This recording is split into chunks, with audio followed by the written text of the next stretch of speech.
কিছুদিন ধরে এত পরিমাণ গরম পড়ছে, গরমে পুরো জান বার হয়ে যাইতেছিল। যাই হোক, এই বৃষ্টি আসাতে একটু স্বস্তি পাইলাম। সো গাইজ, গুড মর্নিং, সবাইকে সালাম আদাব, নমস্কার। কেমন আছেন আপনারা সবাই? আশা করি সবাই ভালো আছেন, আমিও অনেক ভালো আছি।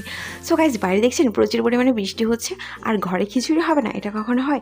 তো বাইরে বৃষ্টি দেখে আমি আজকে খিচুড়ি রান্না করতেছি। তো আমি আজকে খিচুড়িতে 3 রকমের ডাল ইউজ করেছি, মুগ ডাল, মসুর ডাল আর হচ্ছে অ্যানকার, সাথে ছোটো একটা আলুও দিয়ে দিয়েছি। সো গাইজ, আজকে কিন্তু আমি ডিটেলসে কোনো কিছু শেয়ার করতেছি না, কারণ বাইরে যেহেতু বাতাস হইতেছে অনেক, তো আমি রান্না করতে আমার খুব কষ্ট হচ্ছে, কারণ চুলার আগুন বারবার নিতেছে, জ্বলতেছে। আমি অনেক তাড়াহুড়ো করে রান্না করে নিতেছি, তার জন্য ডিটেলসে আর কোনো কিছুই শেয়ার করলাম না, শর্টকাটে দেখিয়ে দিলাম। অনেকদিন পর আমার থেকে আজকে ভুনা খিচুড়ি খেতে ইচ্ছে করলো, তো আজকে আমি ভুনা খিচুড়ি রান্না করব। আসলে ল্যাটকা খিচুড়িটা বেশি রান্না করা হয়, ভুনা খিচুড়িটা কিন্তু আমি খুব বেশি একটা রান্না করি না। তো আজকে একদম শুকনা শুকনা করে রান্না করব, আর ঝরঝরা হবে খিচুড়িটা অনেক, তার জন্য চালটা আমি ভালো করে ভেজে নিতেছি। আর রান্নার ফাঁকে ফাঁকে আপনাদের সাথে একটু প্রকৃতিও শেয়ার করতেছি, দেখাচ্ছি কত পরিমাণে বাতাস হচ্ছে আর বৃষ্টি হচ্ছে। তো এখানে আমার চালটা ভালো করে ভাজা হয়ে গেছে, আর এখানে আমি পরিমাণ মতো পানি দিয়ে দিয়েছি, কারণ যেহেতু এটা আমি ল্যাটকা খিচুড়ি করবো না, একদমই অল্প পানি দিয়েছি যাতে আমার চালগুলো ঝরঝরা হয়। এখানে আমার ভুনা খিচুড়িটা রান্না হয়ে গেছে, এটা আমি কিছুক্ষণ দমে রাখছিলাম।